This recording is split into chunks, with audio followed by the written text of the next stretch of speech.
खत्म हुए अंग्रेजों के जमाने के आपराधिक कानून क्रिमिनल लॉ को मिली राष्ट्रपति की मंजूरी। आईपीसी सीआरपीसी की जगह होंगे अब बीएनएस और बीएनएसएस। दहेज उत्पीड़न कानून पर सुप्रीम कोर्ट ने की टिप्पणी। आईपीसी की धारा 498A की व्याख्या, क्रूरता में शामिल नहीं होगा ससुराल वालों का अव्यवस्थित आचरण। पश्चिम बंगाल में हुई नए बैक्टीरिया की खोज, पेंटोआ टैगोरी रखा गया नाम। कृषि क्षेत्र में सहायक है यह बैक्टीरिया। 2023 में हुई भारत में 204 बाघों की मौत। WPSI ने जारी की रिपोर्ट, महाराष्ट्र में मरे सबसे ज्यादा बाघ। 42 साल बाद दिखाई दी नामदफा गिलहरी। अरुणाचल प्रदेश में हुई इसकी पहचान। साल 1981 में अंतिम बार आई थी नजर। हाल ही में राष्ट्रपति द्रौपदी मुर्मू ने 3 नए आपराधिक संहिता विधेयकों को मंजूरी दी है। ये नए कानून भारतीय न्याय संहिता, भारतीय नागरिक सुरक्षा संहिता और भारतीय साक्ष्य अधिनियम हैं। इन कानूनों ने क्रमशः भारतीय दंड संहिता, आपराधिक प्रक्रिया संहिता और 1872 के भारतीय साक्ष्य अधिनियम की जगह ली है। बीएनएस यानी भारतीय न्याय संहिता की बात करें तो इस कानून में 21 नए अपराधों को शामिल किया गया है। साथ ही 41 अपराधों के लिए सजा की अवधि को बढ़ाया गया है। इसके अलावा पहली बार आतंकवाद एवं आतंकवादी गतिविधियों को परिभाषित किया गया है। भारतीय न्याय संहिता की धारा 113 में आतंकवाद का जिक्र किया गया है। इसके अनुसार जो भारत की एकता, अखंडता और सुरक्षा को खतरे में डालने, आम जनता या उसके एक वर्ग को डराने तथा सार्वजनिक व्यवस्था को बिगाड़ने के इरादे से कृत्य करता है तो उसे आतंकवादी कृत्य माना जाएगा। जबकि भारतीय न्याय संहिता में राजद्रोह की धारा को पूरी तरह से हटा दिया गया है और इसकी जगह देशद्रोह को रखा गया है। वहीं इस कानून के तहत पुलिस को शिकायत के 3 दिनों के भीतर ही एफआईआर दर्ज करानी होगी। इसके अलावा बलात्कार पीड़िता की मेडिकल जांच रिपोर्ट को 7 दिनों के अंदर पुलिस, थाने और न्यायालय में सीधे भेजना अनिवार्य होगा। इसके अलावा भारतीय नागरिक सुरक्षा संहिता 2023 में गिरफ्तारी, अभियोग और जमानत की प्रक्रिया के प्रावधान हैं। यह कानून 7 साल या उससे अधिक की सजा वाले अपराधों के लिए फॉरेंसिक जांच को अनिवार्य करता है। इसके साथ ही भारतीय साक्ष्य विधेयक 2023 में देश के न्यायालयों में साक्ष्यों की स्वीकार्यता से जुड़े प्रावधान शामिल हैं। नए कानून के मुताबिक इलेक्ट्रॉनिक या डिजिटल रिकॉर्ड सबूत के तौर पर स्वीकार्य होंगे। डिजिटल सबूत भी कागजी दस्तावेजों के समान कानूनी तौर पर प्रभावी होंगे। बीते दिनों लोकसभा में डाकघर विधेयक 2023 पेश किया गया। इस विधेयक का मकसद भारतीय डाकघर अधिनियम 1898 को निरसित करना है।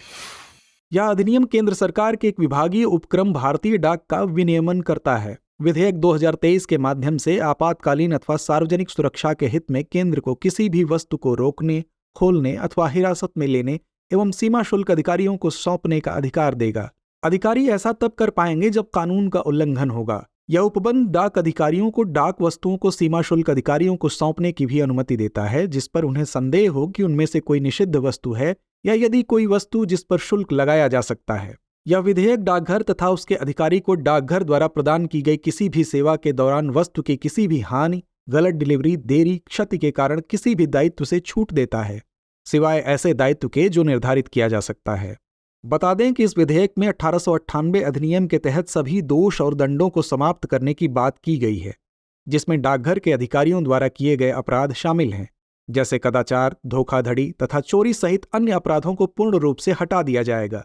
यदि कोई व्यक्ति डाकघर द्वारा प्रदान की गई सेवा का लाभ उठाने के लिए शुल्क का भुगतान करने से इनकार करता है तो ऐसी राशि वसूली योग्य होगी।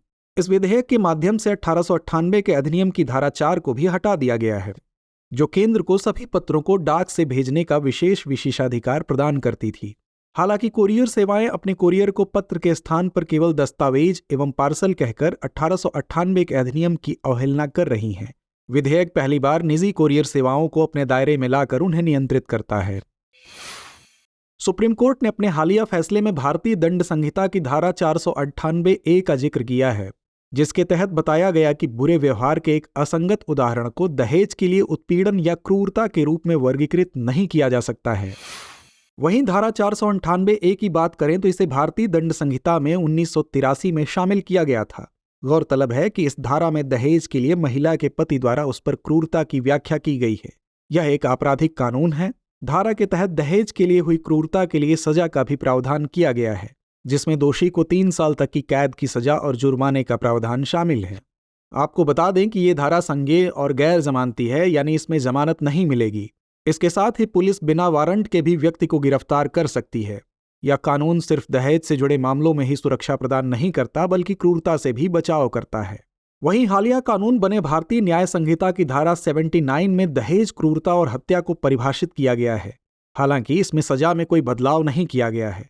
आपको बता दें कि दहेज और इसके कारण होने वाले अपराधों के लिए कई कानूनी प्रावधान किए गए हैं, जिसमें दहेज निषेध अधिनियम 1961, घरेलू हिंसा अधिनियम 2005 जैसे कानून शामिल हैं। बीते दिनों मुल्ला पेरियार पर एक नया बांध बनाने के उपायों में तेजी लाने का आग्रह किया है। इस बैठक में जल संसाधन मंत्रालय ने मुल्ला पेरियार बांध की बढ़ती उम्र को लेकर उसके आसपास के लोगों के बारे में चिंता व्यक्त की है। साथ ही पुराने बांध को खत्म करके इसके स्थान पर नए बांध बनाने का सुझाव दिया है। केरल ने मुल्ला पेरियार समझौते के तहत तमिलनाडु को पानी की आपूर्ति करने के लिए प्रतिबद्धता जताई है। यह समझौता पेरियार सिंचाई कार्य हेतु त्रावणकोर के महाराजा और भारतीय राज्य सचिव के बीच साल 1886 में हुआ था। इस समझौते में 999 वर्षों के लिए एक पट्टा करारनामा हुआ था। बाद में 1970 में दूसरे समझौते के द्वारा तमिलनाडु को बिजली उत्पादन के कार्य की भी अनुमति दी गई थी। बता दें कि मुल्ला पेरियार केरल में इडुक्की जिले की पेरियार नदी पर स्थित है। यह पश्चिमी घाट की इलायची पहाड़ियों में समुद्र तल से करीब 881 मीटर की ऊंचाई पर स्थित है। इसका निर्माण 1887 से 1895 के बीच पेनी क्विक के नेतृत्व में British core of royal engineers द्वारा किया गया था। इसके जल ग्रहण की क्षमता 152 फीट है। इस बांध का मकसद पेरियार नदी के पानी को पूर्व की ओर तमिलनाडु के शुष्क वर्षा छाया क्षेत्रों की ओर मोड़ना था। यह बांध भौगोलिक रूप से केरल में स्थित है, जबकि इसका स्वामित्व, संचालन और रखरखाव तमिलनाडु सरकार के द्वारा किया जाता है। केंद्रीय जल आयोग भारत सरकार के जल शक्ति मंत्रालय, जल संसाधन, नदी विकास और गंगा कायाकल्प विभाग के एक संलग्न कार्यालय के रूप में कार्य कर रहा है। इसमें भारत सरकार के पदेन सचिव के स्तर का एक अध्यक्ष होता है। साथ ही इसके कार्य 3 विंगों में विभाजित हैं, जिनमें डिजाइन तथा अनुसंधान विंग, नदी प्रबंधन विंग और जल योजना और परियोजनाएं विंग शामिल हैं। 26 दिसंबर 2023 को प्रधानमंत्री नरेंद्र मोदी ने वीर बाल दिवस कार्यक्रम को संबोधित किया। इस कार्यक्रम का आयोजन नई दिल्ली में स्थित भारत मंडपम में किया गया। इस दौरान प्रधानमंत्री ने अपने संबोधन में कहा कि वीर बाल दिवस भारतीयता की रक्षा के लिए किसी भी हद तक जाने का प्रतीक है। उन्होंने अपने वक्तव्य में चमकौर और सरहिंद की लड़ाई का भी जिक्र किया। साथ ही यह भी कहा कि इससे युवा पीढ़ी को परिचित कराया जाना चाहिए। बता दें कि यह दिवस गुरु गोविंद सिंह के 2 पुत्रों की शहादत की याद में मनाया जाता है। यह दिवस आज न केवल भारत में बल्कि विश्व स्तर पर भी मनाया जाता है। दरअसल भारतीय इतिहास में 26 दिसंबर एक महत्वपूर्ण दिन है। इस दिन 1705 में गुरु गोविंद सिंह के छोटे पुत्रों ने सिख धर्म की गरिमा और सम्मान की रक्षा के लिए बलिदान दिया था। इसमें साहिबजादा जोरावर सिंह और साहिबजादा फतेह सिंह बहुत कम ही आयु में बलिदान दे दिए थे। गौरतलब है कि जनवरी 2022 में प्रधानमंत्री ने श्री गोविंद सिंह के प्रकाश पर्व के अवसर पर 26 दिसंबर को वीर बाल दिवस मनाए जाने की घोषणा की थी। जानकारी के लिए बता दें कि चमकौर का युद्ध 1704 में सिखों और मुगलों के बीच सिरसा नदी के पास लड़ा गया एक ऐतिहासिक युद्ध था। इसमें सिख सेनाओं का नेतृत्व गुरु गोविंद सिंह ने किया था। इस युद्ध में वजीर खान गुरु गोविंद सिंह को पकड़ना चाहता था, क्योंकि गुरु गोविंद सिंह ने औरंगजेब की लाख कोशिशों के बावजूद मुगलों की अधीनता स्वीकार नहीं की थी। सिखों के इतिहास में यह युद्ध उनकी वीरता और उनकी धार्मिक आस्था के लिए जाना जाता है। गुरु गोविंद सिंह ने अपने विजय पत्र जफरनामा में भी इस युद्ध का उल्लेख किया है। हाल ही में विश्व भारती विश्वविद्यालय ने पौधों के विकास को बढ़ावा देने में सक्षम बैक्टीरिया की खोज की है, जिसका नाम पेंटोआ टैगोरी रखा गया है। पश्चिम बंगाल के वीरभूम जिले में यह बैक्टीरिया प्राप्त हुआ है। बता दें कि इसका नाम नोबेल पुरस्कार विजेता रविंद्रनाथ टैगोर के नाम पर रखा गया है। शोधकर्ताओं के अनुसार इस बैक्टीरिया में कृषि पद्धतियों में क्रांति लाने की अपार क्षमता है। वहीं बैक्टीरिया पेंटोआ टैगोरी की बात करें तो यह मिट्टी से पोटेशियम को कुशलतापूर्वक निकालता है, जो कि पौधों के विकास में सहायता प्रदान करता है, जिससे बैक्टीरिया वाणिज्यिक उर्वरकों के उपयोग को कम करने में सहायक होगा, कृषि की लागत में कटौती करने और फसल की उपज को बढ़ावा देने में मदद करेगा। जानकारों के मुताबिक यह मिट्टी में पोटेशियम और फास्फोरस को घुलनशील बनाता है। अध्ययन के अनुसार बैक्टीरिया ने धान, मटर और मिर्च की खेती को बढ़ावा देने की अपार क्षमता दिखाई है। वहीं इस बैक्टीरिया का नाम रविंद्रनाथ टैगोर के नाम पर रखे जाने के कारण उनकी दूरदर्शी कृषि गतिविधियों को बताया गया। गौरतलब है कि टैगोर ने कृषि के क्षेत्र में महत्वपूर्ण योगदान दिया है। हाल ही में शोधकर्ताओं ने एक नई प्रजाति साइपेरेसी की खोज की है। इस प्रजाति की पहचान केरल के कन्नूर जिले में की गई है। इसका नाम फिम्ब्रिस टिलिस जेलियाना रखा गया है। बता दें कि इस प्रजाति का नाम सर सैयद कॉलेज ताली परंबरा के पूर्व प्रोफेसर अब्दुल जलील के नाम पर रखा गया है। जिन्होंने वनस्पति विज्ञान और अनुसंधान में अहम योगदान दिया था। यह प्रजाति कन्नौर जिले की लैटेरिटिक पहाड़ियों से प्राप्त ग्रैमिनाइड, एक बीजपत्री फूल वाले पौधों के परिवार से संबंधित है। यह प्रजाति आमतौर पर समुद्र तल से 60 मीटर की ऊंचाई पर लैटेरिटिक घास के मैदान में पाई जाती है। यह प्रजाति डाइकोटोमा एल वाहल के समान है, जो लिगुलेट पत्तियों, 2 स्टिग्मा, उभयलिंगी ट्रेबेक्युलेट नट में समानता रखते हैं। इसमें 1 से 10 स्पाइकलेट के साथ सरल से मिश्रित पुष्पक्रम होते हैं। इस प्रजाति को फिम्ब्री स्टिलिस साइपेरेसी परिवार की सबसे बड़ी प्रजातियों में एक माना जाता है। इसकी 320 प्रजातियां उष्णकटिबंधीय और उपोष्णकटिबंधीय क्षेत्रों में फैली हैं। वहीं भारत में जीनस का प्रतिनिधित्व 124 प्रजातियों द्वारा किया जाता है, जिनमें से 97 पश्चिमी घाट और पश्चिमी तट में पाई जाती हैं। खनन गतिविधियों के चलते इस प्रजाति के निवास स्थान का विनाश हो रहा है, जिससे इसके अस्तित्व पर खतरा बना हुआ है। वहीं लैटेरिटिक पठार पर मानव गतिविधियों के चलते पहले से खतरा बना हुआ है। जानकारी के लिए बता दें कि साइपेरेसी एक बीजपत्री फूल वाले पौधे होते हैं जो सेज परिवार से संबंधित होते हैं। ये घास जैसे शाकाहारी पौधे होते हैं। ये दुनिया भर के नम क्षेत्रों में पाए जाते हैं। यह प्रजाति अंटार्कटिका को छोड़कर करीब सभी महाद्वीपों में फैली है। हालांकि आर्कटिक समशीतोष्ण और उष्णकटिबंधीय क्षेत्रों में ये प्रजातियां बड़ी संख्या में पाई जाती हैं। वहीं उष्णकटिबंधीय क्षेत्रों में इनकी विविधता कहीं अधिक है। हाल ही में पृथ्वी विज्ञान मंत्रालय ने आर्कटिक अनुसंधान स्टेशन हिमाद्री के लिए भारत के पहले शीतकालीन वैज्ञानिक अभियान की शुरुआत की है। यह स्टेशन आर्कटिक में स्वालबार्ड के नॉर्वेजियन द्वीप समूह के अंदर नाई एलेसुंड में स्थित है। इस अभियान में राष्ट्रीय ध्रुवीय और महासागर अनुसंधान केंद्र, भारतीय प्रौद्योगिकी संस्थान मंडी, भारतीय उष्णकटिबंधीय मौसम विज्ञान संस्थान और रमन अनुसंधान संस्थान के शोधकर्ता शामिल हैं। इस अभियान के चलते भारत उन देशों के एक छोटे समूह में शामिल हो जाएगा जो शीतकाल के दौरान अपने आर्कटिक अनुसंधान क्षेत्रों का संचालन करते हैं। गौरतलब है कि इस अभियान का मकसद शीतकाल के समय आर्कटिक में शोधकर्ताओं को ध्रुवीय रातों के दौरान वैज्ञानिक अवलोकन करने में सक्षम बनाना है, जहां करीब 24 घंटों तक सूर्य का प्रकाश नहीं होता है और तापमान 0 से कम होता है। यह पृथ्वी के ध्रुवीय क्षेत्रों में वैज्ञानिक क्षमताओं का विस्तार करने में भारत के लिए और अधिक अवसर प्रदान करता है। यह मानसून उष्णकटिबंधीय क्षेत्रों में मौसम और जलवायु को प्रभावित करने वाले कारकों के बारे में जानकारी प्रदान करेगा। साथ ही विशेष रूप से जलवायु परिवर्तन, अंतरिक्ष मौसम, सागरीय बर्फ और महासागर परिसंचरण गतिशीलता, पारिस्थितिकी तंत्र अनुकूलन आदि की समझ बढ़ाने में मदद करेगा। हालिया आंकड़ों के मुताबिक साल 2023 सबसे गर्म साल रहा, जहां पिछले 100 वर्षों में आर्कटिक क्षेत्र में तापमान औसतन करीब 4 डिग्री सेल्सियस बढ़ गया है। आईपीसीसी रिपोर्ट के मुताबिक आर्कटिक महासागरीय बर्फ की सीमा 13% की दर से घट रही है। बता दें कि भारत वर्ष 2008 से आर्कटिक में हिमाद्री नामक एक अनुसंधान स्टेशन संचालित कर रहा है, जहां वैज्ञानिक ज्यादातर ग्रीष्मकाल में अनुसंधान करते हैं। प्राथमिकता के तौर पर इसके अनुसंधान क्षेत्रों में वायुमंडलीय, जैविक, सागरीय और अंतरिक्ष विज्ञान, पर्यावरण विज्ञान, क्रायोस्फीयर, स्थलीय पारिस्थितिकी और खगोल भौतिकी शामिल हैं। गौरतलब है कि अंटार्कटिका में भारत का पहला स्टेशन दक्षिणी गंगोत्री को साल 1983 में स्थापित किया गया था, जो अब कार्यरत नहीं है। लेकिन भारत के 2 अन्य स्टेशन मैत्री और भारती वर्तमान में संचालित हैं। हाल ही में 42 सालों बाद उड़ने वाली गिलहरी नामदफा की पहचान की गई है। इसकी पहचान अरुणाचल प्रदेश में की गई है। बता दें कि इसे साल 1981 में अंतिम बार नामदफा टाइगर रिजर्व में देखा गया था। यह अरुणाचल प्रदेश में पेड़ पर रहने वाली रात्रिचर उड़न गिलहरी है। इसे बिस्वा मोयोप्टेरस विश्वासी के नाम से भी जाना जाता है। साथ ही इसे दुनिया की 43 ज्ञात उड़न प्रजातियों में से एक माना जाता है। इसकी खोज नामदफा राष्ट्रीय उद्यान में होने के आधार पर इसका नाम नामदफा पड़ा है। ये गिलहरियां पक्षियों या चमगादड़ों की तरह उड़ने में सक्षम नहीं हैं, लेकिन ये पेड़ों के बीच सरकती हैं। इसके कानों पर बालों के गुच्छे पाए जाते हैं, जो इसे रेड ज्वाइंट उड़ने वाली गिलहरी यानी पैटोरिस्टा पैटोरिस्टा से अलग हो जाती है। हालांकि इसे पैटोरिस्टा पैटोरिस्टा के पारिस्थितिक तंत्र की प्रजाति से संबंधित माना जाता है। यह प्रजाति पूर्वोत्तर भारत में दिहिंग नदी के जल ग्रहण क्षेत्र, विशेष रूप से पटकाई रेंज की पश्चिमी ढलान पर पाई जाती है। इनका निवास स्थान अक्सर पहाड़ी ढलानों पर होता है। ये शाकाहारी होने के चलते कच्चे फल, मेवे, कवक, फूल खाती हैं। यह IUCN की लाल सूची में क्रिटिकली इंडेंजर्ड में सूचीबद्ध हैं। वहीं वन्यजीव संशोधन अधिनियम 2022 की अनुसूची 1 में भी शामिल है।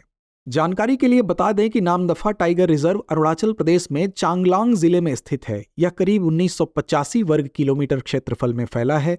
इसे साल 1972 में वन्य जीव अभयारण्य घोषित किया गया था, जबकि साल 1983 में राष्ट्रीय उद्यान घोषित किया गया। साथ ही इसी साल इसे टाइगर रिजर्व भी घोषित किया गया था। यह संरक्षित क्षेत्र मिशमी पहाड़ी और पटकाई पहाड़ी के बीच में स्थित है। इसमें सदाबहार, आर्द्र पर्णपाती, उपोष्ण कटिबंधीय, शीतोष्ण और अल्पाइन प्रकार के वन पाए जाते हैं। वहीं इस उद्यान में केचुएं, तितलियां, पतंगे, उभयचर और सरीसृप आदि वन्य जीव की प्रजातियां देखने को मिलती हैं। गौरतलब है कि इस उद्यान का नाम नामदफा नदी के नाम पर रखा गया है, जो इसके उत्तर दक्षिण में बहती है।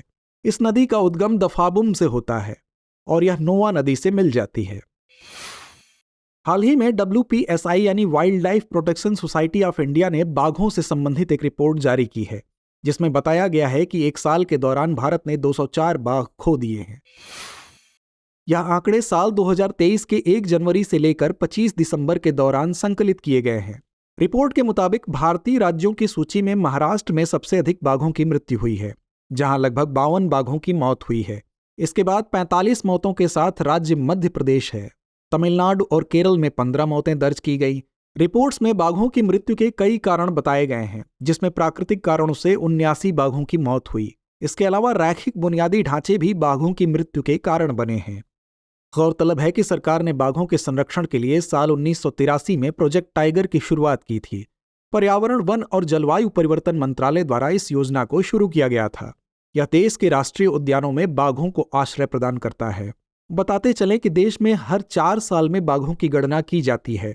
राष्ट्रीय बाघ जनगणना NTCA यानी राष्ट्रीय बाघ संरक्षण प्राधिकरण द्वारा राज्य वन विभागों, संरक्षण गैर सरकारी संगठनों और भारतीय वन्य जीव संस्थान के साथ साझेदारी में की जाती है।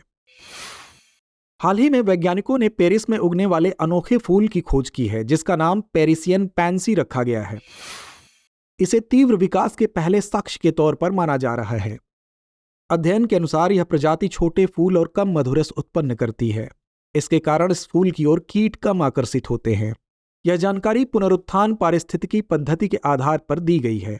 इस पद्धति के तहत किए गए शोध में 1990 के दशक के पेरिसियन पैंसी के बीजों का प्रयोग किया गया। अध्ययन में पाया गया कि यह पौधे 2021 के अपने समकालीन वंशजों के मुकाबले 20 से 30 साल पुराने थे। अध्ययन में पाया गया कि इन फूलों में 20% कम मधुरस उत्पन्न हुआ। साथ ही यह फूल आकार में 10% छोटे हैं, जिसके चलते उन पर कीड़े कम आकर्षित होते हैं। इस शोध से यह बात सामने आई कि कीटों की घटती उपलब्धता के कारण पौधे स्वपरागण कर रहे हैं। बता दें कि पेरिसियन पैंसी फूल की एक खास किस्म है जो कि पेरिस में पाई जाती है। इसका रंग बैंगनी होता है। इस फूल को फील्ड पैंसी कहा जाता है। वहीं इसका वैज्ञानिक नाम वियोला आर्वेंसिस है। बताते चलें कि स्वपरागण पौधों में एक प्रजनन की प्रक्रिया है। इस प्रक्रिया में फूल के नर प्रजनन अंगों से पराग उसी फूल या उसी पौधे के दूसरे फूल के मादा प्रजनन अंगों को निषेचित करते हैं। यह प्रक्रिया कीड़ों या हवा जैसे बाहरी पराग कणों के बिना पौधे की प्रजनन करने की क्षमता सुनिश्चित करता है। हाल ही में UNODC यानी ड्रग्स और अपराध पर संयुक्त राष्ट्र कार्यालय ने मानव हत्या 2023 रिपोर्ट जारी की है। अध्ययन में पाया गया कि साल 2019 और 2021 के बीच सालाना हत्या के कारण औसतन करीबन 4,40,000 मौतें हुई, जिसमें साल 2021 असाधारण रूप से विनाशकारी था, जिसमें 4,58,000 हत्याएं हुई।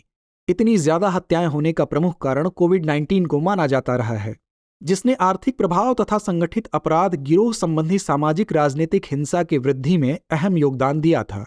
यह रिपोर्ट आपराधिक गतिविधियों और पारस्परिक संघर्ष से संबंधित हत्याओं के साथ साथ सामाजिक राजनीतिक रूप से प्रेरित हत्याओं की जांच करती है, जैसे मानवाधिकार कार्यकर्ताओं, मानवीय कार्यकर्ताओं और पत्रकारों की जानबूझकर हत्या।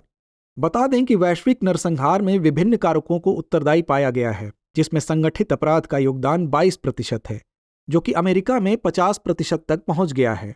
साथ ही अमेरिका में क्षेत्रीय नरसंहार दर उच्चतम पाई गई है, जो साल 2021 में प्रति 1 लाख जनसंख्या पर 15 हत्याएं थीं। वहीं अफ्रीका में प्रति 1 लाख जनसंख्या पर 12.7 की नरसंहार दर के साथ सर्वाधिक हत्याएं 1,76,000 दर्ज की गई हैं।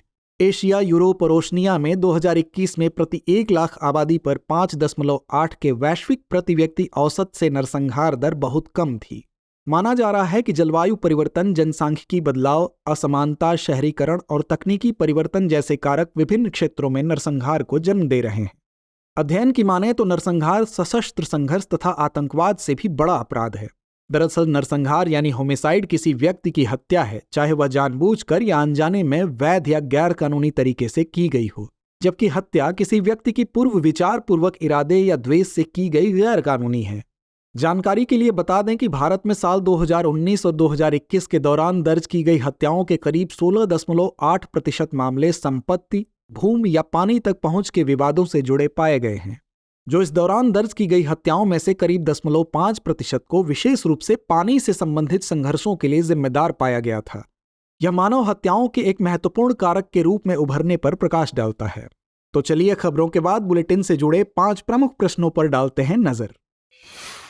आज के बुलेटिन पर आधारित 5 प्रश्न इस प्रकार हैं। पहला प्रश्न है, भारतीय न्याय संहिता के संदर्भ में निम्नलिखित कथनों पर विचार कीजिए। 1. आपराधिक प्रक्रिया संहिता के स्थान पर इस कानून को लाया गया है। 2. इस कानून में 21 नए अपराधों को शामिल किया गया है। 3. इस कानून में पहली बार आतंकवाद को परिभाषित किया गया है। उपर्युक्त में से कितने कथन सही हैं? केवल 1, केवल 2, सभी 3 या फिर कोई भी नहीं। अगला प्रश्न है, पेंटोआ टैगोरी के संदर्भ में निम्नलिखित कथनों पर विचार कीजिए। 1. यह एक प्रकार का वायरस है। 2. इसका नाम रविंद्रनाथ टैगोर के नाम पर रखा गया है। 3. पेंटोआ टैगोरी कृषि के क्षेत्र में सहायक है। उपर्युक्त में से कितने कथन सही हैं? केवल 1, केवल 2, सभी 3 या फिर कोई भी नहीं।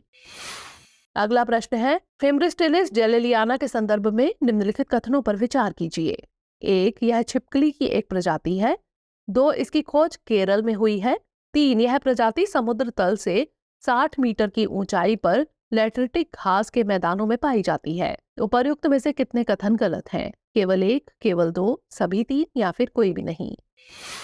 अगला प्रश्न है, नामदफा गिलहरी के संदर्भ में निम्नलिखित कथनों पर विचार कीजिए। 1. इसे बिस्वा मोयोपेटेरस बिस्वासी के नाम से भी जाना जाता है। 2. 42 साल बाद यह प्रजाति अरुणाचल प्रदेश में देखी गई। 3. यह प्रजाति भारत के अतिरिक्त सिंगापुर एवं श्रीलंका में पाई जाती है। उपर्युक्त में से कितने कथन गलत हैं? केवल 1, केवल 2, सभी 3 या फिर कोई भी नहीं। अंतिम प्रश्न है, पेरिसियन पैंसी से संबंधित निम्नलिखित कथनों पर विचार कीजिए। 1. यह फूल की एक प्रजाति है। 2. यह फूल केवल पेरिस में पाया जाता है। 3. इस फूल का वैज्ञानिक नाम वियोला अवरेंसिस है। उपर्युक्त में से कितने कथन सही हैं? केवल 1, केवल 2, सभी 3 या फिर कोई भी नहीं।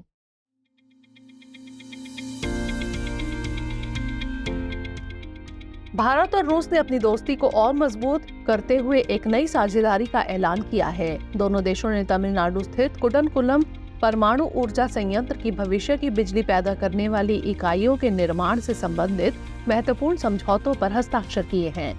भारत का सबसे बड़ा कुडनकुलम परमाणु ऊर्जा संयंत्र रूस की तकनीकी सहायता से ही तमिलनाडु में बनाया जा रहा है, जिसका निर्माण साल 2002 में शुरू हुआ था।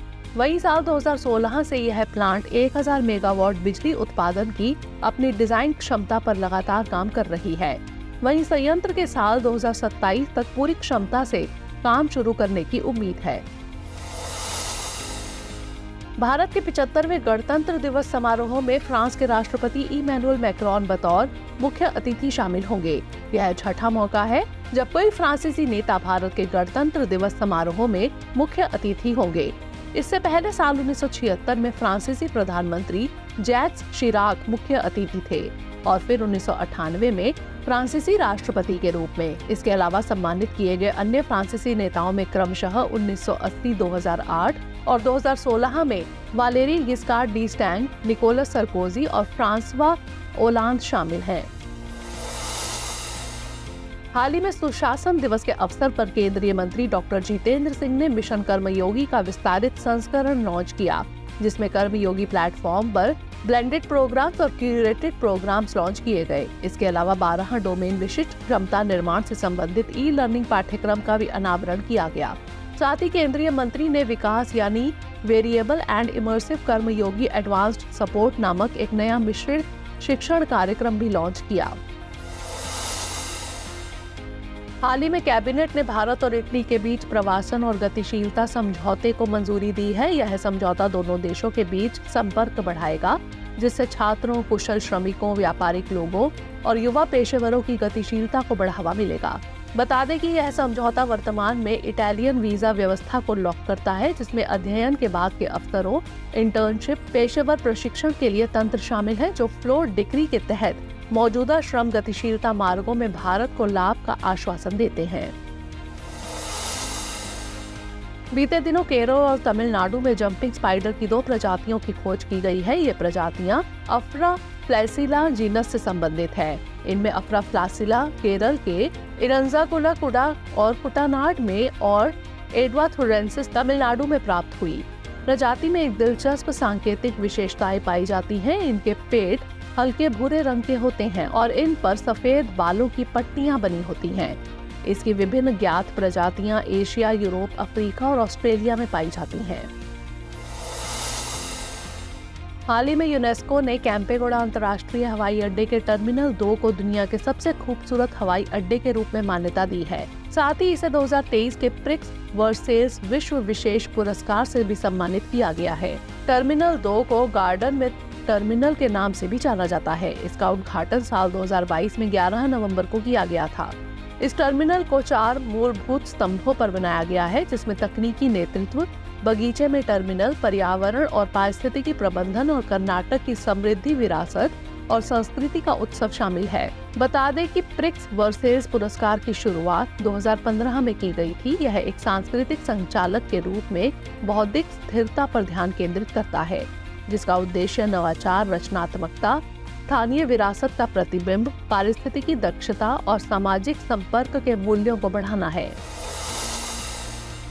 हाल ही में जारी की गई रिपोर्ट के मुताबिक बिहार के वाल्मीकि टाइगर रिजर्व में बाघों की संख्या में 75% की वृद्धि देखी गई है।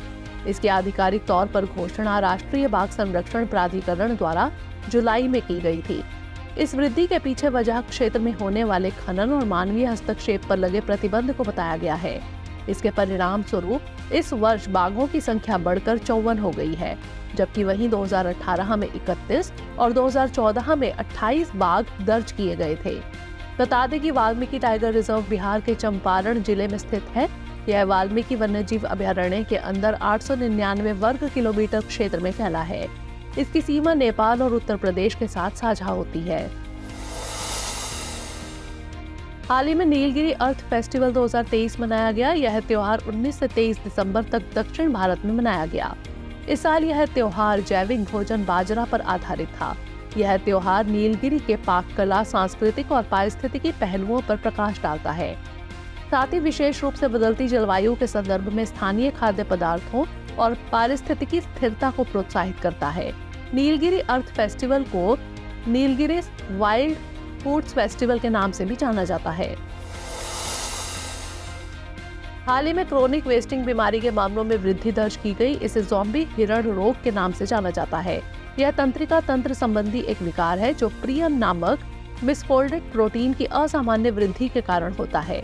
दरअसल प्रियन स्वस्थ मस्तिष्क प्रोटीन को असामान्य बना देता है, जिससे जानवरों में कई प्रकार के लक्षण उत्पन्न होते हैं।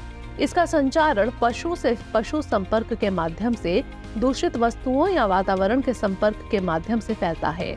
यह हिरण और हिरण परिवार की अन्य प्रजातियों को प्रभावित करता है। इसका कोई उपचार या टीका उपलब्ध नहीं है। प्रिय व्यूअर्स, हमारी टीम कोशिश करती है कि आपको दी गई खबरों में एक भी गलती ना हो, लेकिन यदि किसी सोर्स या ह्यूमन एरर की वजह से ऐसी गलती हो जाती है तो इस वीडियो के कमेंट बॉक्स में उस गलती को सुधार कर पिन कर दिया जाता है। यह आपको कमेंट बॉक्स में सबसे ऊपर दिखाई देता है।